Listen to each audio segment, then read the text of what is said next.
Voilà, après le jingle, c'est mieux. Marine Le Pen avec nous en direct dans les KNV. Bonjour et merci d'être là. Alors, l'actualité est assez chargée ce matin. Vous avez vu ce qui s'est passé du côté de Washington avec 2 membres de l'ambassade israélienne qui ont été tués. Il y a de très nombreuses réactions internationales. Quelle est votre réaction à vous ce matin ?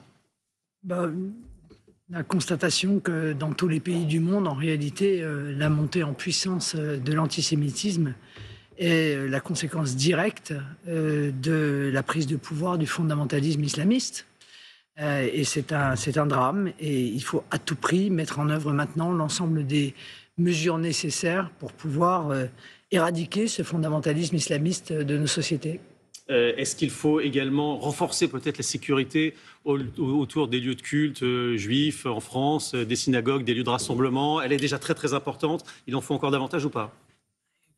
À partir du moment où il y a encore des attentats qui se déroulent à proximité des lieux de culte ou à proximité, là pour le coup, de l'ambassade d'Israël ou du musée, donc des lieux culturels, oui, il faut faire en sorte de protéger en France nos compatriotes de confession juive et dans l'ensemble des pays qui sont visés, évidemment. Alors, il y a la montée de l'islamisme en puissance, on va en parler évidemment davantage, mais il y a aussi un contexte évidemment international avec ce que fait Israël dans la bande de Gaza. Vous avez vu, et également en Cisjordanie, vous avez vu que des diplomates ont été pris pour cible du côté de Jenin en Cisjordanie par l'armée israélienne. Il y avait un Français dans la délégation de ces diplomates. L'ambassadeur d'ailleurs d'Israël est convoqué à Paris. Vous réagissez comment à cette affaire ? Est-ce qu'il faut condamner les pratiques de l'armée israélienne ou pas ? Mais d'abord, c'est normal que l'ambassadeur soit convoqué. Il va venir s'expliquer, savoir s'il s'agit d'une erreur de l'armée et accessoirement, si c'en est une,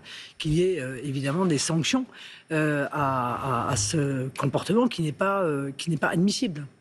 Et au-delà de ça, est-ce que vous pensez que c'est un message qu'Israël envoie à ceux qui critiquent sa politique, dont la France ?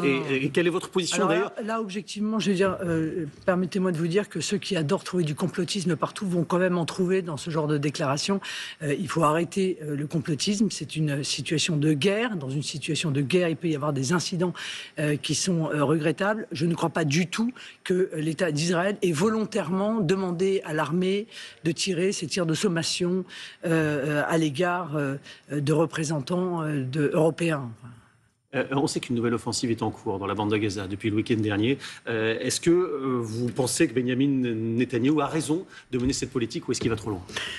Je sais pas, est-ce qu'il faut éradiquer le Hamas pour libérer d'abord le peuple palestinien ? Parce qu'il faut quand même se souvenir d'une chose, c'est que le Hamas est en train de prendre en otage en réalité les Palestiniens. Ils se servent des populations civiles comme boucliers humains.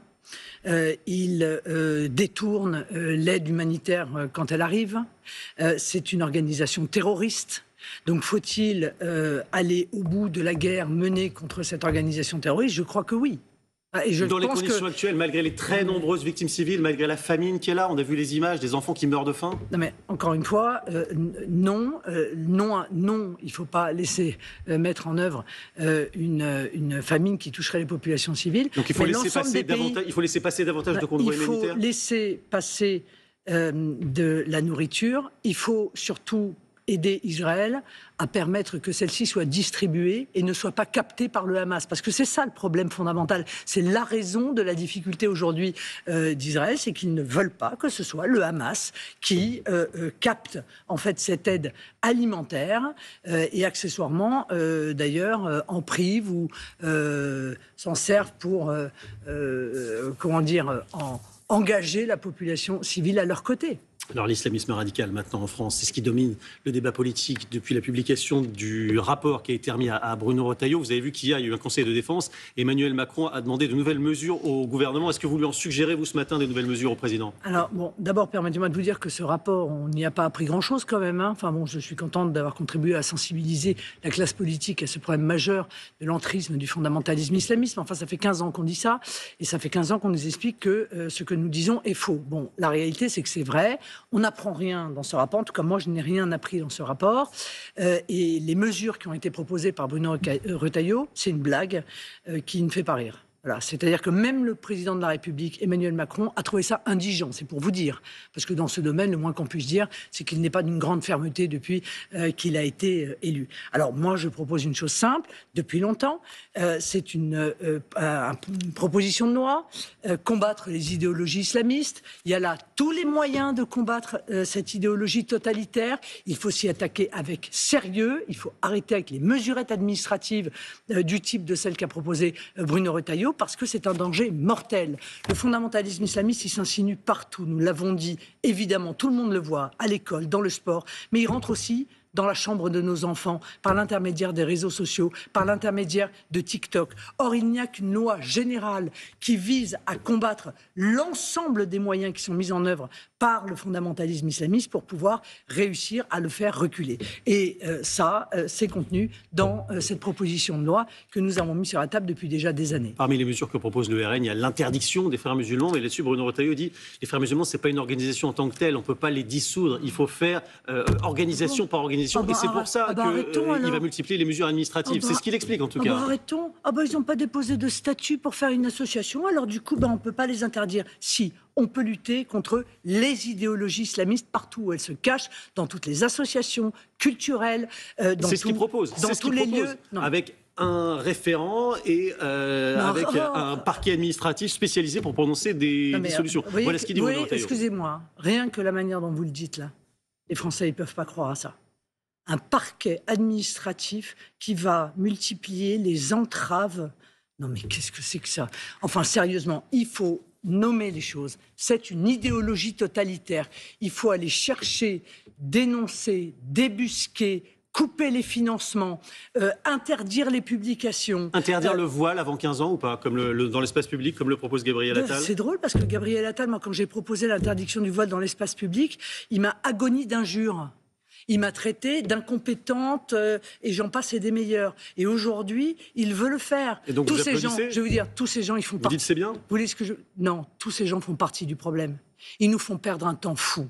Et ils disent la même chose que nous pour nous empêcher de le faire. Et Bruno Retailleau, sérieusement, en fait partie. Alors Bruno Retailleau, pourtant, il semble intéresser l'électorat, puisqu'on voit que la dynamique est bonne pour lui depuis son élection assez large à la tête du Parti Les Républicains. Il est à 16% selon IFOP Fiducial, loin derrière vous, parce que vous êtes à 31%, mais il gagne quand même 5 points. Est-ce qu'il peut monter beaucoup plus haut, d'après vous, qui avez beaucoup d'expérience en la matière, ou est-ce que c'est juste un petit coup de boost comme ça, provisoire? Disons que Valérie Pécresse, lorsqu'elle est devenue candidate, elle était donnée à 20%. Elle a terminé à 4,5%.